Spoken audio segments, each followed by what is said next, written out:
Yep. Okay.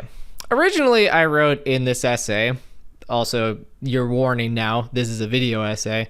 I originally wrote that this was going to be on a Saturday morning, and that I was going to do this part the same day as the oil change. And that didn't happen because I had other stuff that I had to do that day. And mostly I needed to get the oil change done. So that was 2 months ago. And then like life just kind of happened throughout those 2 months. So then I didn't do any of this stuff. And I more or less questioned the same thing that I always question myself whenever I start something is it worth it? Should I start it? But then, I don't know. Something kicked in over the past week, 2 weeks. I don't know. And I just said, I should do it. I should do this. So anyway, welcome to my first video. And this video essay is about maintenance and life. And maintenance and life. And how to maintain your life. Not that. That's a big topic. So sit down, grab yourself a cup of coffee or decaf. I have to drink decaf now, so I feel that. Anyway, enjoy. All right, here it is. The 2012 Lexus CT200h. I know I drive a Lexus. But essentially the inner workings of this are just of a third generation Toyota Prius. So 1.8 liter 4, paired with an electric motor that, as I'm reading this, is 1.3 kilowatt hours, 202V nickel metal hybrid, whatever. This car is kind of a mistake for me. My last car was a 2008 Prius and was like the best car I've ever had in my entire life, but it was totaled in an accident. When I was searching for another Prius, I started looking at these after constantly seeing and driving them at my old job. They drove smooth. They have like luxury features that my old Subaru had. It was kind of a done deal for me. To be fair, now that I work from home, essentially, I don't need this car. Before I was driving like an hour to my job and then driving back, and it was a pain. So I need kind of like a, but now I don't. Now I don't. There you go. That's why I don't need this car. So today we're gonna be doing standard oil change, and then maybe kind of clean it too, because well, it looks sad. And a shower makes anyone happy. Except for my dogs. Kind of makes them anxious. And you might be hearing them in the background every 5 seconds. I'm very sorry. Years and years ago, I wrote an essay called Abandoned K-Car in Bat Country for a creative writing class, which I really can't remember the reason for that title. K-Car is probably in reference to the original K-platform fleet of cars made by Chrysler in between 1981 and 1989. This was essentially a way for Chrysler to make a bunch of different models of cars out of just the same frame and engine combo, which like every car company does nowadays anyway. The Bat Country is Vegas. Like I know it's an Avenged Sevenfold song, but the song is in reference to a line from Hunter S. Thompson's Fear and Loathing in Las Vegas, a book and movie about absolutely tripping and floating through a sunstroked fever dream in Las Vegas. So yeah, I have no clue where I was going with that title anymore. I think it might have been about how so much changes on the outside, but in reality your insides are all the same. No matter the tumultuous terrain filled with lizard-headed retirees, you are you, and that's all that matters in the end. But the idea of the essay I posed was this: where will I be the next time I change oil? At the time of writing that essay, I was at my parents' house and had just finished changing oil in my '02 Mazda Miata. Also a really cool car, and I miss. I would always have to change my oil, so like where would I end up changing it next? I think I got like a C on that essay or something. My creative writing professor at the community college was a really neat and interesting person, but his grading was a smidge pretentious for a bunch of kids in a semi-small suburban sprawl county. So, whatever. Anyway, the concept that I brought up is something that I would think about pretty much every time that I changed oil. Once I had it propped up on a curb outside of our apartment. Another time I was in a Walmart parking lot. And later I was outside of a house my partner and I were renting. So if you're ever looking for where to jack up, it's that. And I know there's like a lot of videos that they always just like film at the thing and they don't actually point it out. So I'll just... is this thing, this little metal thing. It's part of something attached to the frame that's meant to bottom out. And you can maybe see that it has in the past, but anyway, it's that thing. That's the thing you put your jack on, and then you jack it up. It's very small in here, so it's kind of hard for me to film that. Also put the blocks on your rear wheels, tires before, because yeah, I almost went through that without doing that, like, I don't know, everybody else. Anyway, I couldn't help but think how far I had come from my parents' driveway. Sure, the distance was a longish drive away, but I had gotten somewhere, right? At this point, I think a lot of people might ask themselves, how? Like that song, what's it called? Hey, hi, it's me from the beginning of the video. This is the song. That song. Ah, yes. Once in a Lifetime by the Talking Heads. The opening lines always interested me. You may find yourself in a insert noun here. Why are we finding ourselves there? Should we already know where we are? Finding yourself is a bigger journey than just going to a 4-year school, right? It evokes the idea of choice as if it was never there in the first place. That in some way, we all just got tipped into the domino rows that we were already going to go in. It was at that point that I began to doubt everything. All right, so the number one most annoying thing about doing oil, not only lifting the car up, but like these little fastener pins that are like on everything. You know, so like these plastic covers. Honestly, that's like the most annoying part, is these dumb little plastic covers. That's all you should be afraid. Why am I at a rental house now? Because I can afford to do it. Why am I at a 4-year university? Because I worked hard to get there, right? Wrong. It's because I can afford to go there. Why am I working a full-time job on top of that then, huh? You wanted to pay for a rental house. That's why you kept working at that job. You didn't want to be at your mom's basement and then commuting like an hour, okay? That's why you did that. Well then, what's all this for? I'm struggling, right? Aren't I? I feel tension every day. I feel like it's all going to fall apart, and if I lose grip on one thing, isn't that real? Like my 2006 Forester is always having problems I have to fix, and I'm doing that, right? I'm changing pads, calipers, I'm taking out headlight housings off of it to fix it in order for it to pass state inspection so that I can keep driving it, and if I don't do that, I can't go to school, and then I can't go to my job an hour away, and that all falls apart, so I have to do it. I'm doing stuff. But wait, why am I doing stuff? Is everyone else doing this stuff? Is this suffering my fault? Is my own suffering not even mine at the end of the day because I just have the privilege of being in whatever this existence is? Is that it all up to somebody? Does the hustle ever do anything? I'm sure it does. It can't be privilege alone that's got me a seat at the table. I had to get there somehow, right? All right, look.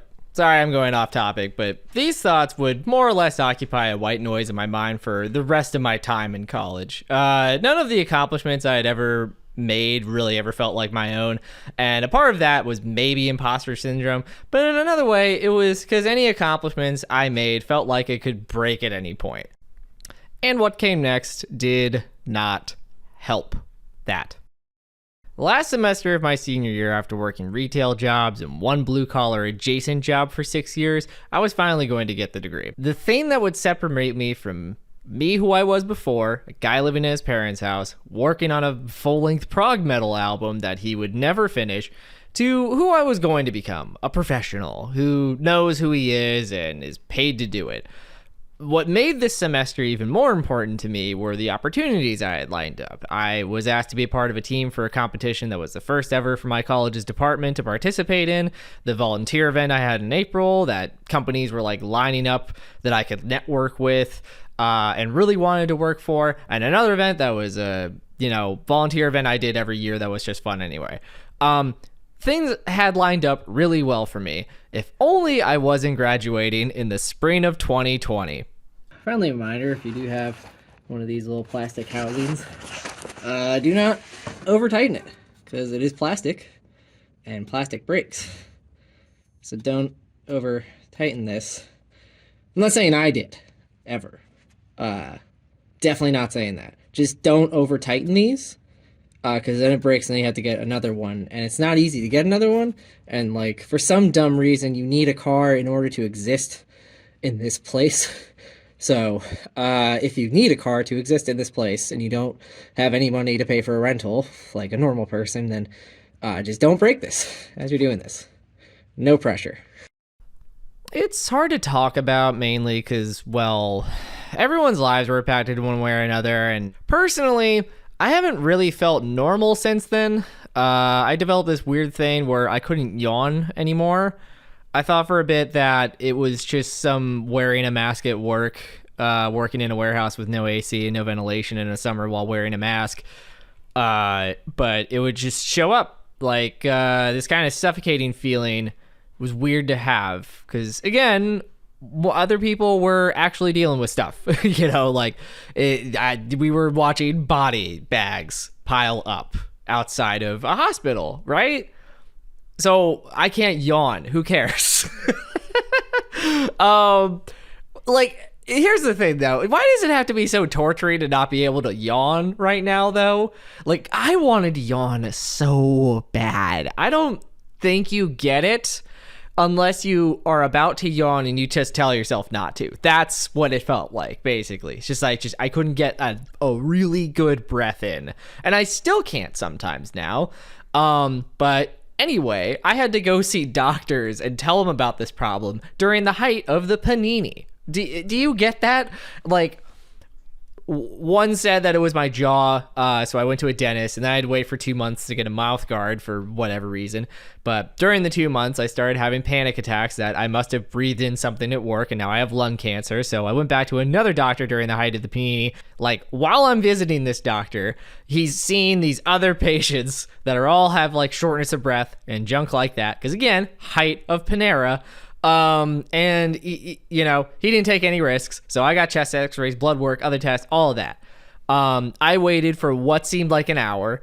And I just kept thinking that I was going to see this, Dr. House, giant black thing on my lungs or something. He came back, and then nothing. He just said, well, everything looks normal. So I don't know what to tell you. I felt crazy. For the first time in a long while, I felt crazy. This is another point where it's impossible to go back to where I had been before. I needed a solution, though, something he could point to, like Dr. House, like a smoking gun. So he gave me steroids and an inhaler and told me to report back in 2 weeks. The days after I started to feel normal again. I could run, I could sometimes yawn. This was it. I felt like this was it, right? So I went to a pulmonologist for a year, and while I guess I started doing better, I'd still have that deep breathing problem every now and again. Every test I took came up zip too. So breathing, fine, normal. Allergies, definitely allergic to grass somehow, but I don't come in contact with grass that often, so it doesn't really matter. Other than that, no allergies. So I started feeling like there wasn't really much hope. And this was just the way life was going to be from now on. I'm approaching 30. I had to get old at some point. Can't live forever. Even worse, I started to feel chest pains and these twinges every now and again. I couldn't stop burping. I can't stop burping even when I was writing this, okay? I can't stop burping even for takes, okay? I have to talk normally as if that's just not behind every breath that I have. I'm never gonna feel normal again, and I don't get why. At least I didn't until my brother came to visit. He remembered me telling him about my yawning problem, and started having the same issues, but with deep breathing mostly. The difference being that he lives in Germany and has access to, healthcare. So his doctor immediately recommended seeing a psychologist. He found out he'd been having what is essentially a prolonged panic attack. It can come with lighter symptoms like what he and I had been experiencing. It can come with other stuff too, but in general, I was just like, wow, cool. I hadn't really put it together, but I hadn't really treated my life and my health with the same attention I had treated my car. And that was sad. It was really sad. So before the Panini in 2019, somewhere around then, a car I had had for a while, my 2006 Subaru Forester, finally gave way after I had been just constantly maintaining it. Subaru's EJ253 single overhead cam, 2.5 liter 4. is an engine notorious for leaking oil, busting valve cover gaskets, and even more frightening, head gaskets. Plus a plethora of other issues that I would constantly have to check up on, especially a $134 part that's the size of my finger that I had to dig around the entire car to find. And it turns out that it was behind in the passenger wheel well, okay? Ask me in the comments about it. So only maybe 15,000 miles after I'd done a timing belt change on it, which I will brag forever that I did myself, it began to show symptoms, i.e. its engine would go into limp mode, and it would just stall out half of the time. Very fun. It was its time. So out with the engine. But with being a full-time student and all still, there was no, I'll do it over the weekend, like I had midterms then. And like I said, I had all that stuff lined up to do. So I had to find a new car, and that new car was a 2008 Prius. If my Subaru represented the anxiety and paranoia I felt on a daily basis, my 2008 Prius was like a doctor's note for pre-rolls. That car was perfect. Like, mechanically, yes, it's perfect, but I mean, the seats were kind of awful and were like the worst for a 1-hour commute. But I swear, for 2 years, the only thing I had to do was change oil, air filters, and I think the front brake pads once, a tire or two. I can't even remember. Like, that's how great this car was. It's still my biggest tragedy, having lost it in a crash. It survived my final year of college. It survived most of the Panda Express with me. It got me to the house my wife and I bought. It did its job and so much more.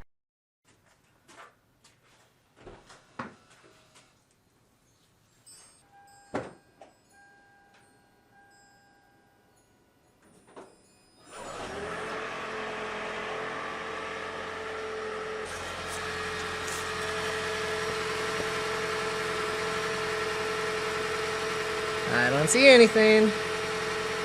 And again, it's because I have that cover there, but what I'm getting at here is that you don't have to hold on to your Subaru. Okay, sure, it's impossible to go back to normal or whatever it is for you, but moving forward can mean seeing new things. I never in my life thought that I would have owned a house before 30, let alone be married to my best friend. And while it can be said as things that just happened and that a certain amount of privilege I had to do with a lot of it, and most of it, it is something to enjoy. Also, remember to remove the stops.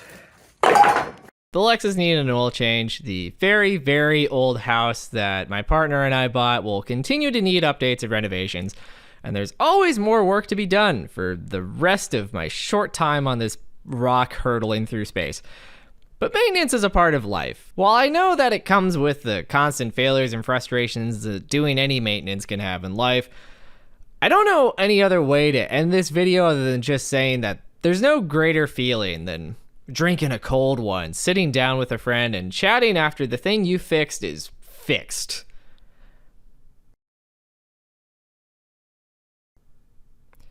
I'd like to thank Chloe. Thank you, Chloe. Chloe helped me edit this, and I got all the way through your grammatical edits and stuff, and then did not see the 2 paragraphs that you wrote at the end of the script. Those are very thoughtful. Thank you. Okay, bye.